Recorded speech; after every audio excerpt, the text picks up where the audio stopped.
ನಮಸ್ಕಾರ ಎಲ್ಲರಿಗೂ. ನಾವು ಈ ಹಿಂದಿನ ವಿಡಿಯೋದಲ್ಲಿ ಆರ್ಟಿಕಲ್ 95 ಬಗ್ಗೆ ಡಿಸ್ಕಷನ್ ಮಾಡಿವಿ.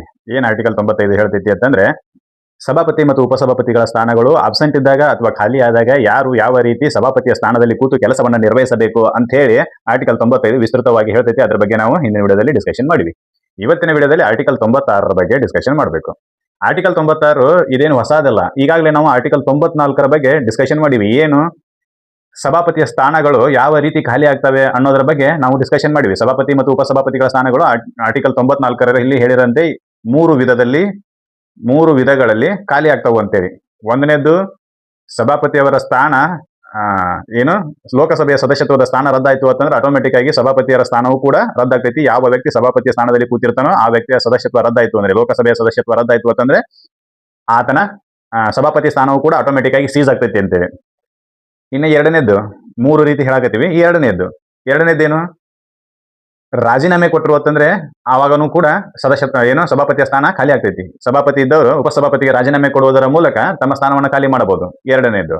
ಇನ್ನು ಮೂರನೇದ್ದು, ರಿಮೂವಲ್ ಮೋಷನ್ ಅಥವಾ ರಿಮೂವಲ್ ರೆಸೊಲ್ಯೂಷನ್. ಪದಚ್ಯುತಿ ನಿರ್ಣಯವನ್ನ ಕೈಗೊಂಡಾಗ, ಹೌದಾ, ಸರ್ವ ಸದಸ್ಯರೆಲ್ಲರೂ ಕೂಡ ಒಮ್ಮತದಿಂದ ಪದಚ್ಯುತಿಯನ್ನ ನಿರ್ಣಯವನ್ನ ಕೈಗೊಂಡಾಗ ಆಗಲೂ ಕೂಡ ಸ್ಪೀಕರ್ ಅವರ ಸ್ಥಾನ ಅಥವಾ ಉಪಸಭಾಪತಿಯವರ ಸ್ಥಾನ ಏನಾಕತಿ, ಅವ್ರು ಅದನ್ನ ಬಿಟ್ಟು ಕೆಳಗೆ ಬರ್ಬೇಕಾಗೈತಿ. ಯಾವಾಗ ಅಂತಂದ್ರೆ ರಿಮೂವಲ್ ರೆಸೊಲ್ಯೂಷನ್ ಪಾಸ್ ಮಾಡಿದಾಗ, ಪದಚ್ಯುತಿ ನಿರ್ಣಯವನ್ನ ಕೈಗೊಂಡಾಗ. ಹೌದಾ, ಈ ಮೂರು ವಿಧಗಳಲ್ಲಿ ಏನಾಕತಿ, ಸಭಾಪತಿಯವರು ತಮ್ಮ ಸ್ಥಾನವನ್ನ ಕಳೆದುಕೊಳ್ತಾರೆ. ಸಭಾಪತಿ ಮತ್ತು ಉಪಸಭಾಪತಿಯವರು ತಮ್ಮ ಸ್ಥಾನವನ್ನ ಕಳೆದುಕೊಳ್ತಾರೆ.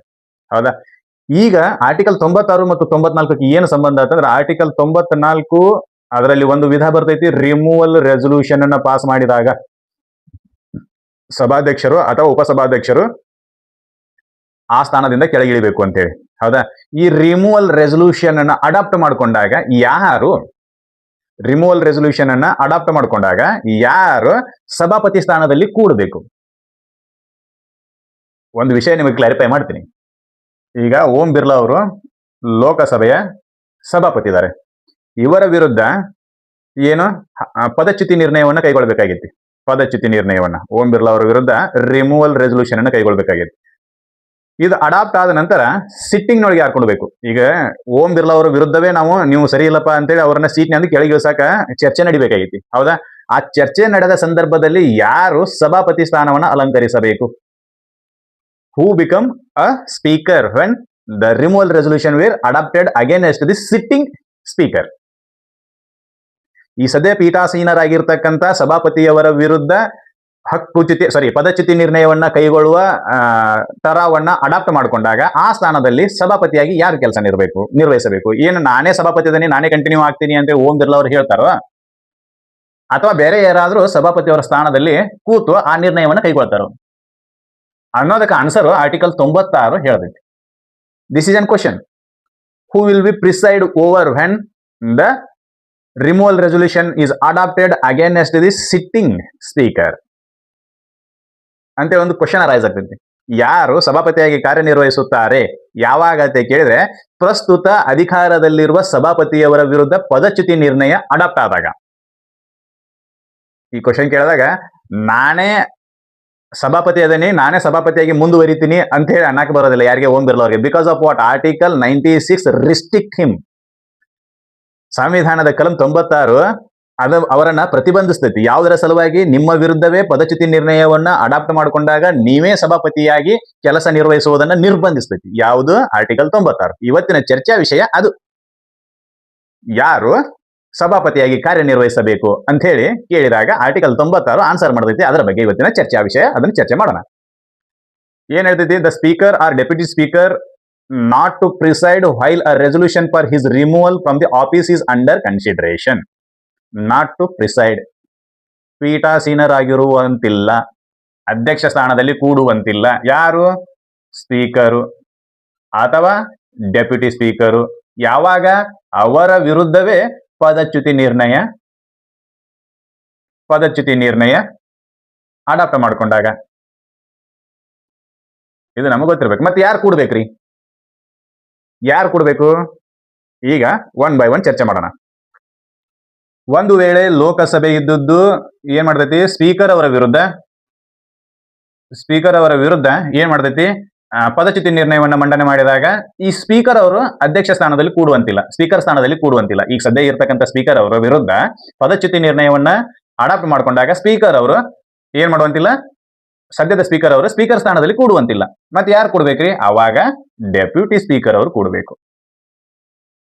ಅಂದ್ರೆ ಯಾವ ವ್ಯಕ್ತಿ ಸ್ಪೀಕರ್ ಆಗಿ ನಿರ್ವಹಿಸುತ್ತಿರುತ್ತಾನೋ ಆವಾಗ ಆತನ ವಿರುದ್ಧ ಪದಚ್ಯುತಿ ನಿರ್ಣಯವನ್ನ ಕೈಗೊಂಡಾಗ ಆತ ಸ್ಪೀಕರ್ ಸ್ಥಾನದಲ್ಲಿ ಕೂತು ನ್ಯಾಯ ನಿರ್ಣಯವನ್ನ ಮಾಡುವಂತಿಲ್ಲ, ಕಲಾಪಗಳನ್ನ ನಡೆಸುವಂತಿಲ್ಲ. ಇದು ಆರ್ಟಿಕಲ್ 96 ಉಪಬಂಧ ಹೇಳ್ತೈತಿ. ಮತ್ತೆ ಯಾರು ಕೊಡ್ಬೇಕ್ರಿ ಅಂತ ಕೇಳಿದಾಗ ಆರ್ಟಿಕಲ್ 95 ಉಪಬಂಧ 2 ಅದಕ್ಕೆ ಕ್ಲಿಯರ್ ಕಟ್ ಆಗಿ ಹೇಳೈತಿ. ಏನು? ಯಾವಾಗ ಸಭಾಪತಿ ಇರೋದಿಲ್ಲ ಅವಾಗ ಉಪಸಭಾಪತಿ, ಯಾವಾಗ ಉಪಸಭಾಪತಿ ಇರೋದಿಲ್ಲೋ ಅವಾಗ rules of procedure, Lok Sabha rules of procedure ನಲ್ಲಿ ಇರ್ತಕ್ಕಂಥ ಲಿಸ್ಟ್ ಅನ್ನ ಮಾಡಿರ್ತಾರೆ. ಅದರಂತೆ ಲಿಸ್ಟ್ ಅನ್ನ ಮಾಡಿರ್ತಾರೆ. ಆ ಲಿಸ್ಟ್ ನಲ್ಲಿ ಇರ್ತಕ್ಕಂಥ ವ್ಯಕ್ತಿಗಳು ಪ್ರಿಸೈಡ್ ಮಾಡಬೇಕು. ಅವರು ಇಲ್ಲ ಅಂತಂದ್ರೆ ತಮ್ಮಲ್ಲಿ ಒಬ್ಬ ವ್ಯಕ್ತಿಯನ್ನ ಆಯ್ಕೆ ಮಾಡಬೇಕು ಅಂತ ಆರ್ಟಿಕಲ್ 95 ಹೇಳ್ತೈತಿ. ಅದರ ಪ್ರಕಾರ ಆರ್ಟಿಕಲ್ 96ರಲ್ಲಿ ಪದಚ್ಯುತಿ ನಿರ್ಣಯವನ್ನ ಮಂಡನೆ ಮಾಡಿರ್ತಾರೆ ಲೋಕಸಭೆಯಲ್ಲಿ ಸ್ಪೀಕರ್ ಅವರ ವಿರುದ್ಧ. ಆವಾಗ ಸ್ಪೀಕರ್ ಸಿಟ್ಟಿಂಗ್ ನಾಗ ಕೂಡುವಂಗಿಲ್ಲ, ಸ್ಪೀಕರ್ ಸ್ಥಾನದಲ್ಲಿ ಕೂಡುವಂಗಿಲ್ಲ. ಅವಾಗ ಸ್ಪೀಕರ್ ಸ್ಥಾನದಲ್ಲಿ ಕೂಡೋರು ಯಾರು? ಆರ್ಟಿಕಲ್ 95 ಉಪಬಂಧ 2 ಪ್ರಕಾರ ಡೆಪ್ಯೂಟಿ ಸ್ಪೀಕರ್ ಕೂಡಬೇಕು.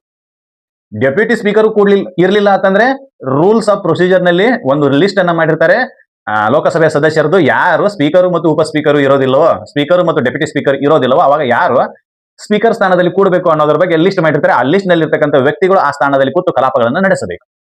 ಆದ್ರೆ ಯಾವಾಗ ಪದಚ್ಯುತಿ ನಿರ್ಣಯವನ್ನ ಒಬ್ಬ ವ್ಯಕ್ತಿಯ ವಿರುದ್ಧ, ಸಭಾಪತಿಯ ವಿರುದ್ಧ ಕೈಗೊಂಡಾಗ ಆಗ ಸಭಾಪತಿಯವರು ಏನ್ ಮಾಡುವಂತಿಲ್ಲ, ಸ್ಪೀಕರ್ ಸ್ಥಾನದಲ್ಲಿ ಕೂಡುವಂತಿಲ್ಲ. ಹಂಗಾದ್ರೆ ಸರ್ ಅವರು ಲೋಕಸಭೆಗೆ ಬರ್ಬೋದೇನ್ರಿ ಅಂತ ಕೇಳಿದ್ರೆ 100% ಅವರು ಬರಬಹುದು, ಪ್ರೆಸೆಂಟ್ ಇರಬಹುದು, ಆಮೇಲೆ ಡಿಸ್ಕಷನ್ ನಲ್ಲಿ ಭಾಗವಹಿಸಬಹುದು. ಆದರೆ ಸ್ಪೀಕರ್ ಸ್ಥಾನದಲ್ಲಿ ಕೂಡುವಂತಿಲ್ಲ. ಇದು ಇನ್ನು ಡೆಪ್ಯೂಟಿ ಸ್ಪೀಕರ್ ವಿರುದ್ಧ ಹಕ್ಕುಚ್ಯುತಿ ನಿರ್ಣಯವನ್ನ ಮಂಡನೆ ಮಾಡಿದಾಗ ಅದು ಸೇಮ್. ಲೋಕಸಭೆಯಲ್ಲಿ ಡೆಪ್ಯೂಟಿ ಸ್ಪೀಕರ್ ಅವರ ವಿರುದ್ಧ ಹಕ್ಕುಚ್ಯುತಿ ನಿರ್ಣಯ ಪದಚ್ಯುತಿ ನಿರ್ಣಯವನ್ನ ಮಂಡನೆ ಮಾಡಿದಾಗ ಅದು ಕೂಡ ಇದೇ ಪ್ರೊಸೀಜರ್ ಅನ್ನ ಫಾಲೋ ಮಾಡ್ತೈತಿ. ಹೆಂಗ ಅಂತ ನೋಡೋದಾದ್ರೆ, ಈ ಸದ್ಯ ಲೋಕಸಭೆಯಲ್ಲಿ ಎ ಅಂತಕ್ಕಂಥ ಒಬ್ಬ ವ್ಯಕ್ತಿ ಡೆಪ್ಯೂಟಿ ಸ್ಪೀಕರ್ ಆಗಿ ಆಯ್ಕೆ ಆಗಿದ್ದಾರೆ. ಇವರ ವಿರುದ್ಧ ಏನ್ ಮಾಡ್ಯಾರು ಅಂತಂದ್ರೆ ಪದಚ್ಯುತಿ ನಿರ್ಣಯವನ್ನ ಕೈಗೊಂಡಾರೆ. ರಿಮೂವಲ್ ರೆಸೊಲ್ಯೂಷನ್ ಅನ್ನ, ಪದಚ್ಯುತಿ ನಿರ್ಣಯವನ್ನ ಕೈಗೊಂಡಾರೆ. ಆವಾಗ ಈ ವ್ಯಕ್ತಿ ಡೆಪ್ಯೂಟಿ ಸ್ಪೀಕರ್ ತಾನೆ, ಡೆಪ್ಯೂಟಿ ಸ್ಪೀಕರ್ ಇವರ ವಿರುದ್ಧ ಪದಚ್ಯುತಿ ನಿರ್ಣಯವನ್ನ ಕೈಗೊಂಡಾರೆ. ಪದಚ್ಯುತಿ ನಿರ್ಣಯವನ್ನ ಕೈಗೊಂಡಾಗ ಒಂದು ವೇಳೆ ಸ್ಪೀಕರ್ ಇದ್ರು, ಈ ಲೋಕಸಭೆ ಸ್ಪೀಕರ್ ಇದ್ರು ಅಂದ್ರೆ ಸ್ಪೀಕರ್ ಅವರೇ ಈ ಪದಚ್ಯುತಿ ನಿರ್ಣಯವನ್ನ ಮಾಡುವಾಗ ಅವರೇ ಸಿಟ್ಟಿಂಗ್ ನಾಗಿರ್ತಾರೆ. ಯಾವಾಗ ಈ ಉಪಸಭಾಪತಿಯ ವಿರುದ್ಧ ಮಂಡನೆ ಆಗಿರ್ತಕ್ಕಂಥ ಪದಚ್ಯುತಿ ನಿರ್ಣಯವನ್ನ ನಿರ್ಣಯ ಮಾಡುವಾಗ, ಡಿಸ್ಕಷನ್ ಮಾಡುವಾಗ ಸ್ಪೀಕರ್ ಅವರೇ ಸ್ಪೀಕರ್ ಸ್ಥಾನದಲ್ಲಿ ಇರ್ತಾರೆ. ಒಂದು ವೇಳೆ ಸ್ಪೀಕರ್ ಅವರು ಇರ್ಲಿಲ್ಲ ಅಂತಂದ್ರೆ ಡೆಪ್ಯೂಟಿ ಸ್ಪೀಕರ್ ಅವರು ಸ್ಪೀಕರ್ ಅವರ ಸ್ಥಾನದಲ್ಲಿ ಕೂಡಬೇಕಾಗಿರ್ತೈತಿ. ಆದ್ರೆ ಡೆಪ್ಯೂಟಿ ಸ್ಪೀಕರ್ ಅವರು ಅವರ ವಿರುದ್ಧವೇ ಪದಚ್ಯುತಿ ನಿರ್ಣಯ ಮಂಡನೆ ಆದಾಗ ಅವರು ಸ್ಪೀಕರ್ ಸ್ಥಾನದಲ್ಲಿ ಕೂಡುವಂತಿಲ್ಲ. ಇದು ಆರ್ಟಿಕಲ್ 96 ಡಿಸ್ಕಷನ್ ಮಾಡಿದೈತಿ. ಅವಾಗ ಯಾರು ಕೂಡಬೇಕು? ರೂಲ್ಸ್ ಆಫ್ ಪ್ರೊಸೀಜರ್ ನ ಪ್ರಕಾರ ಒಂದು ಲಿಸ್ಟ್ ಅನ್ನ ಮಾಡಿರ್ತೀವಲ್ಲ, ಆ ಲಿಸ್ಟ್ ನಲ್ಲಿ ಇರ್ತಕ್ಕಂಥ ವ್ಯಕ್ತಿಗಳು ಏನ್ ಮಾಡಬೇಕು ಅಂತಂದ್ರೆ ಸಭಾಪತಿಯ ಸ್ಥಾನದಲ್ಲಿ ಕೂಡಬೇಕು. ಯಾವಾಗ ಉಪಸಭಾಪತಿ ಮತ್ತು ಸಭಾಪತಿಗಳ ವಿರುದ್ಧ ಪದಚ್ಯುತಿ ನಿರ್ಣಯ ಮಂಡನೆ ಆಗಿರ್ತೈತೋ ಆ ಸಮಯದಲ್ಲಿ ಸಭಾಪತಿ ಮತ್ತು ಉಪಸಭಾಪತಿಗಳು ಸದನದಲ್ಲಿ ಹಾಜರಿದ್ದಾಗಿಯೂ ಕೂಡ ಅವರು ಪೀಠಾಸೀನರಾಗಿರುವಂತಿಲ್ಲ, ಅಂದ್ರೆ ಸದನದ ಅಧ್ಯಕ್ಷತೆಯನ್ನು ವಹಿಸುವಂತಿಲ್ಲ. ಹಾಜರಿದ್ದಾಗಿಯೂ ಕೂಡ ಅಂದ್ರೆ ಅವ್ರು ಹಾಜರಿರಬಾರ್ದು ಅಂತ ಏನಿಲ್ಲ, ಹಾಜರಿರಬಹುದು, ಮಾತಾಡಬಹುದು, ಡಿಸ್ಕಷನ್ ಪಾಲ್ಗೊಳ್ಬಹುದು, ಕಾರ್ಯಕಲಾಪಗಳಲ್ಲಿ ಪಾಲ್ಗೊಳ್ಬಹುದು. ಆದರೆ ಏನು ಅಧ್ಯಕ್ಷರ ಸ್ಥಾನವನ್ನು ವಹಿಸುವಂತಿಲ್ಲ, ಸಭಾಧ್ಯಕ್ಷರ ಸ್ಥಾನವನ್ನು ವಹಿಸುವಂತಿಲ್ಲ. ಇದು ಗೊತ್ತಿರಬೇಕು. ಸಭಾಪತಿಯವರ ವಿರುದ್ಧ ಹಕ್ಕುಚ್ಯುತಿ ಮಂಡನೆಯಾದಾಗ ಪದಚ್ಯುತಿ ನಿರ್ಣಯ ಮಂಡನೆಯಾದಾಗ ಉಪಸಭಾಪತಿ ಅಧ್ಯಕ್ಷರ ಸ್ಥಾನದಲ್ಲಿ ಮುಂದುವರಿತಾರೆ. ಪ್ರಸ್ತುತ ಇರತಕ್ಕಂಥ ಸಭಾಧ್ಯಕ್ಷರು ಏನ್ ಮಾಡುವಂತಿಲ್ಲ, ಅಧ್ಯಕ್ಷರಾಗಿ ಕಾರ್ಯನಿರ್ವಹಿಸುವಂತಿಲ್ಲ. ಆಮೇಲೆ ಉಪಸಭಾಪತಿಯವರ ವಿರುದ್ಧ ಪದಚ್ಯುತಿ ನಿರ್ಣಯ ಮಂಡನೆಯಾದಾಗ ಸಭಾಧ್ಯಕ್ಷರೇ ಅದರ ಅಧ್ಯಕ್ಷರಾಗಿ ಸದನದ ಅಧ್ಯಕ್ಷರಾಗಿ ಕಾರ್ಯವನ್ನು ನಿರ್ವಹಿಸ್ತಾರೆ. ಯಾವಾಗ ಅಧ್ಯಕ್ಷರು ಇರುವುದಿಲ್ಲ ಅವಾಗ ಉಪಸಭಾಧ್ಯಕ್ಷರು ಏನ್ ಮಾಡೋದಿಲ್ಲ, ಲೋಕಸಭೆ ಸಭಾಧ್ಯಕ್ಷರಾಗಿ ಕಾರ್ಯನಿರ್ವಹಿಸುವಂತಿಲ್ಲ. ಯಾಕಂದ್ರೆ ಅವರ ವಿರುದ್ಧವೇ ಹಕ್ಕುಚ್ಯುತಿ ಮಂಡನೆ ಆಗಿರ್ತೈತಿ. ಹೌದಾ? ಅದನ್ನ ಡಿಸ್ಕಷನ್ ಮಾಡುವ ಸಮಯದಲ್ಲಿ ಅವರು ಆ ರೀತಿ ಮಾಡುವಂತಿಲ್ಲ. ಇದು ಆರ್ಟಿಕಲ್ 96 ಉಪಬಂಧ 1. ಇನ್ನು ಆರ್ಟಿಕಲ್ 96 ಉಪಬಂಧ 2 ಏನ್ ಹೇಳ್ತೈತಿ ನೋಡೋಣ. 2 ಏನ್ ಹೇಳ್ತೈತಿ ಅಂತಂದ್ರೆ, ಸ್ಪೀಕರ್ ಅಥವಾ ಡೆಪ್ಯೂಟಿ ಸ್ಪೀಕರ್ ಅವರ ವಿರುದ್ಧ ಪದಚ್ಯುತಿ ನಿರ್ಣಯ ಮಂಡನೆಯಾದಾಗ ಅವರು ಸದನದಲ್ಲಿ ಹಾಜರಿರಬಹುದು. ತಮ್ಮನ್ನು ತಾವು ಡಿಪೆಂಡ್ ಮಾಡ್ಕೋಬಹುದು, ಚರ್ಚೆಯಲ್ಲಿ ಭಾಗವಹಿಸಬಹುದು, ಎಲ್ಲಾನು ಮಾಡಬಹುದು. ಆದರೆ ಕಲಂ 100ರ ಪ್ರಕಾರ ಮತದಾನ ಮಾಡುವಂತಿಲ್ಲ. ಕಲಂ 100ರಲ್ಲಿ ಹೇಳಿರುವಂತೆ, ಸಂವಿಧಾನದ ಕಲಂ 100ರಲ್ಲಿ ಹೇಳಿರುವಂತೆ ಮತದಾನವನ್ನ ಮಾಡುವಂತಿಲ್ಲ. ಕಲಂ 100 ಏನ್ ಹೇಳ್ತೈತಿ? ಈಗ ಓಂ ಬಿರ್ಲಾ ಅವರು ಸಭಾಪತಿ, ಅವರ ವಿರುದ್ಧ ಪದಚ್ಯುತಿ ನಿರ್ಣಯವನ್ನ ಕೈಗೊಂಡಾದ ನಂತರ ಓಂ ಬಿರ್ಲಾ ಅವರು ಸದನದಲ್ಲಿ ಸಂವಿಧಾನದ ಕಲಂ 100ರ ಪ್ರಕಾರ ಮತದಾನ ಮಾಡುವಂತಿಲ್ಲ. 100 ಏನ್ ಹೇಳ್ತೈತಿ ಅಂತಂದ್ರೆ, ಸದನದಲ್ಲಿ ಮತಗಳು ಸಮ ಪ್ರಮಾಣದಲ್ಲಿ ಬಿದ್ದಾಗ, ಯಾವುದೇ ಒಂದು ವಿಷಯದ ಮೇಲೆ ಚರ್ಚೆ ನಡೆಯುವಾಗ ಅದನ್ನ ಮತಕ್ಕೆ ಹಾಕ್ತಾರೆ. ಮತಕ್ಕೆ ಹಾಕಿದಾಗ ಯಾವುದೇ ಒಂದು ವಿಷಯದ ಮೇಲೆ ಮತಗಳು ಸಮ ಪ್ರಮಾಣದಲ್ಲಿ ಬಿದ್ದಾಗ, ಅಂದ್ರೆ ಅದರ ವಿರುದ್ಧವಾಗಿಯೂ ಅಷ್ಟೇ ಓಟು, ಆಮೇಲೆ ಅದರ ಪರವಾಗಿಯೂ ಅಷ್ಟೇ ಓಟು ಬಿದ್ದಾಗ ಸಭಾಪತಿಯವರು ಕಾಸ್ಟಿಂಗ್ ಓಟನ್ನು ಮಾಡಬೇಕು. ಸಭಾಪತಿಯವರು ತಮ್ಮ ಮತವನ್ನು ಚಲಾಯಿಸಬೇಕು. ಯಾವಾಗ ಸಮ ಪ್ರಮಾಣದ ಮತಗಳು ಬಿದ್ದಿರ್ತಾವೋ ಆವಾಗ ಮಾತ್ರ ಸಭಾಪತಿ, ಈಗ ಫಾರ್ ಎಕ್ಸಾಂಪಲ್ ಯಾವುದೋ ಒಂದು ವಿಷಯ ಐತಿ, ಅದರ ಪರವಾಗಿನೂ 100, ಇದ್ರ ಪರವಾಗಿ ಅದರ ವಿರುದ್ಧವಾಗಿನೂ 100 ಅಂತೇಳಿ ಮತಗಳು ಬಿದ್ದಾಗ ಸಭಾಪತಿಯವರು ತಮ್ಮ ನಿರ್ಣಾಯಕ ಮತವನ್ನ ಚಲಾಯಿಸ್ತಾರೆ. ಅದು ಅವರಿಗೆ ಅಧಿಕಾರವನ್ನು ಕೊಡೋದು ಸಂವಿಧಾನದ ಕಲಂ 100. ಆದರೆ ಯಾವಾಗ ತಮ್ಮ ವಿರುದ್ಧವೇ ಪದಚ್ಯುತಿ ನಿರ್ಣಯ ಮಂಡನೆ ಆಗಿರ್ತೈತೆ ಆವಾಗ ಸಭಾಪತಿಯವರು ಸಮ ಪ್ರಮಾಣದ ಓಟ್ ಬಿದ್ದಾಗ ಮತ ಮಾಡುವಂತಿಲ್ಲ. ಫಸ್ಟ್ ಇನ್ಸ್ಟೆನ್ಸ್ ಮೊದಲಿಗೆನೆ ಮತವನ್ನ ಹಾಕಬೇಕು. ಮೊದಲಿಗೆನೆ ಮತವನ್ನ ಹಾಕಬಹುದು. ಈ ಫಾರ್ ಎಕ್ಸಾಂಪಲ್ ಮೊನ್ನೆ ಓಂ ಬಿರ್ಲಾ ಅವರ ವಿರುದ್ಧ ಏನಾಗಿತ್ತು ಅಂದ್ರೆ ಪದಚ್ಯುತಿ ನಿರ್ಣಯವನ್ನ ಕೈಗೊಂಡಿದ್ರು, ಅಡಾಪ್ಟ್ ಮಾಡ್ಕೊಂಡಿದ್ರು. ಅವರ ವಿರುದ್ಧ ಮತ ಹಾಕುವಾಗ ಸೋತು. ಅದ ಅಂದ್ರೆ ಆ ಪದಚ್ಯುತಿ ನಿರ್ಣಯವನ್ನ ಅಡಾಪ್ಟ್ ಮಾಡಿಕೊಂಡು ಮತಕ್ಕೆ ಹಾಕಿದಾಗ ಪದಚ್ಯುತಿ ನಿರ್ಣಯ ಬಿದ್ದು ಹೋಯ್ತು. ಯಾಕಂದ್ರೆ ಅದರ ವಿರುದ್ಧವಾಗಿ ಅತಿ ಹೆಚ್ಚು ಮತಗಳು ಬಂದವು. ಹೌದಾ? ಅಂದ್ರೆ ನೀವು ಪದಚ್ಯುತಿ ನಿರ್ಣಯವನ್ನು ಕೈಗೊಂಡಿದ್ದು ಸರಿಯಲ್ಲ ಅಂತೇಳಿ ಅದರ ಹೇಳುವವರು ಸಂಖ್ಯೆ ಹೆಚ್ಚಿತ್ತು. ಹೌದಾ? ಹಿಂಗಾಗಿ ಅವರು ಉಳ್ಕೊಂಡ್ರು. ಆ ಸಮಯದಲ್ಲಿ ಓಂ ಬಿರ್ಲಾ ಅವರು ಈಕ್ವಲ್ ಮತ ಬಿದ್ದಾಗ ವೋಟ್ ಮಾಡಂಗಿಲ್ಲ. ಅವರು ಅವಾಗ ಮೊದಲಿಗೆನೆ ಅವರು ವೋಟ್ ಮಾಡ್ಬೋದು. ಫಸ್ಟ್ ಓಟನ್ನ ಅವರು ಮಾಡ್ಬೋದು, ಎರಡನೇ ಓಟು ಮಾಡ್ಬೋದು. ಅಂದ್ರೆ ಸಮ ಪ್ರಮಾಣದ ವೋಟ್ ಬೀಳುವವರೆಗೂ ಅವರು ಕಾಯುವಂತಿಲ್ಲ. ಅಂದ್ರೆ article 100 of the Indian Constitution is not applied when the resolution motion is under consideration. ಯಾವಾಗ removal of the resolution motion is under consideration, ಯಾವಾಗ ಪದಚ್ಯುತಿ ನಿರ್ಣಯವು ನಡೆಯುತ್ತಿರ್ತದೆ, ಗಣನೆಗೆ ತೆಗೆದುಕೊಂಡಿರ್ತಾರೋ ಆ ಸಮಯದಲ್ಲಿ ಸಂವಿಧಾನದ ಕಲಂ 100 ಉಪಯೋಗಕ್ಕೆ ಬರೋದಿಲ್ಲ. ಗೊತ್ತಿರಬೇಕು. ಒಂದನೇದು, ತಮ್ಮ ವಿರುದ್ಧವೇ ಹಕ್ಕುಚ್ಯುತಿ ನಿರ್ಣಯ ಮಂಡನೆ ಆದಾಗ ತಾವು ಸಿಟ್ಟಿಂಗ್ನಾಗ ಕೂಡುವಂತಿಲ್ಲ, ಅಧ್ಯಕ್ಷತೆಯನ್ನು ವಹಿಸುವಂತಿಲ್ಲ. ಆಮೇಲೆ ಸಂವಿಧಾನದ ಕಲಂ 100ರ ಪ್ರಕಾರ ನೀವು ಸಮ ಪ್ರಮಾಣದ ಮತವನ್ನು ಬೀಳುವವರೆಗೂ ನಿಮ್ಮ ಓಟನ್ನು ಕಾಸ್ಟ್ ಮಾಡಬಾರ್ದು ಅಂತ ಏನಿಲ್ಲ. ಇಲ್ಲಿ ಆರ್ಟಿಕಲ್ 96 ಉಪಬಂಧ 2 ಪ್ರೈವಿಲೈಸೇಷನ್ ಕೊಡ್ತೈತಿ. ಯಾರಿಗೆ ಯಾರ ವಿರುದ್ಧ ಪದಚ್ಯುತಿ ನಿರ್ಣಯವನ್ನ ಮಂಡನೆ ಮಾಡಿರ್ತಾರೋ ಅವರಿಗೆ ಏನಪ್ಪಾ ಅಂದ್ರೆ ನೀನು ಮೊದಲಿಗೆ ಓಟ್ ಹಾಕಬಹುದು, ಸಮ ಪ್ರಮಾಣದ ಓಟ್ ಬೀಳುವವರೆಗೂ ನೀನು ವೇಟ್ ಮಾಡುವಂತಿಲ್ಲ.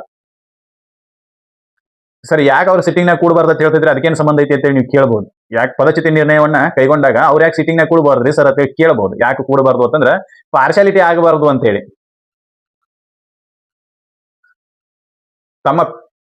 ತಮ್ಮ ಪರವಾಗಿಯೇ ತಾವು ಪಾರ್ಶಾಲಿಟಿ ಮಾಡಬಾರದು ಅಂತೇಳಿ ಏನ್ ಮಾಡ್ತಾರೋ ಅಂತಂದ್ರೆ ಅವರನ್ನ ಆ ಪದವಿಯಿಂದ ಕೆಳಗಿಳಿಸಿ ಪದಚ್ಯುತಿ ನಿರ್ಣಯವನ್ನ ಡಿಸ್ಕಷನ್ ಮಾಡ್ತಾರೆ. ಅದು ಗೊತ್ತಿರಬೇಕು.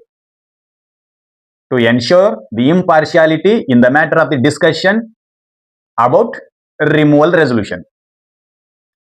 ಯಾವಾಗ ರಿಮೂವಲ್ ರೆಸಲ್ಯೂಷನ್ ಬಗ್ಗೆ ಚರ್ಚೆ ನಡೆದಿರ್ತೈತೋ ಆವಾಗ ಇಂಪಾರ್ಶಿಯಾಲಿಟಿಯನ್ನ ಮೇಂಟೈನ್ ಮಾಡುವ ಸಲುವಾಗಿ ಅವರನ್ನ ಅಧ್ಯಕ್ಷ ಸ್ಥಾನದಿಂದ ಕೆಳಗಿಳಿಸಿರ್ತಾರೆ. ಅವರ ಅಧ್ಯಕ್ಷ ಸ್ಥಾನದೊಳಗೆ ಕೂಡುವಾಗ ಬರೋದಿಲ್ಲ ಅಂತೇಳಿ ರಿಸ್ಟ್ರಿಕ್ಷನ್ ಮಾಡ್ಯಾರ ಆರ್ಟಿಕಲ್ 96 ಉಪಬಂಧ 1.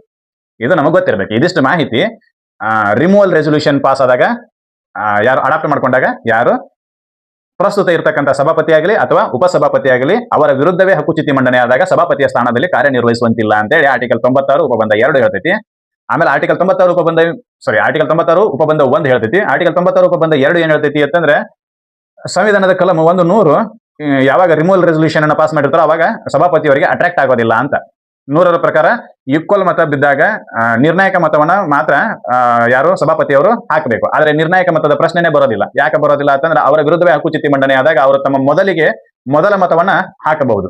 ಇದು ಆರ್ಟಿಕಲ್ 96 ಉಪಬಂಧ 2 ಅವರಿಗೆ ಪ್ರೈವಿಲೈಸೇಷನ್ ಕೊಟ್ಟೈತಿ. ಇದಿಷ್ಟು ಮಾಹಿತಿ ಆರ್ಟಿಕಲ್ 96 ಬಗ್ಗೆ. ಈ ಮಾಹಿತಿ ನಿಮಗೆಲ್ಲ ಇಷ್ಟ ಆಗಿದೆ ಅಂತ ಅನ್ಕೋತೀನಿ. ಇಷ್ಟ ಆಗಿದ್ದರೆ ಈ ಮಾಹಿತಿನ ಎಲ್ಲರಿಗೂ ಶೇರ್ ಮಾಡ್ರಿ, ನಮ್ಮ ಚಾನಲ್ ಸಬ್ಸ್ಕ್ರೈಬ್ ಮಾಡ್ರಿ, ಲೈಕ್ಸ್ ಕಮೆಂಟ್ ಮಾಡ್ರಿ ಅಂತ ಹೇಳ್ತಾ ಮುಂದಿನ ವಿಡಿಯೋದಲ್ಲಿ ಮತ್ತೆ ಭೇಟಿಯಾಗೋಣ. ಅಲ್ಲಿವರೆಗೂ ಧನ್ಯವಾದಗಳು.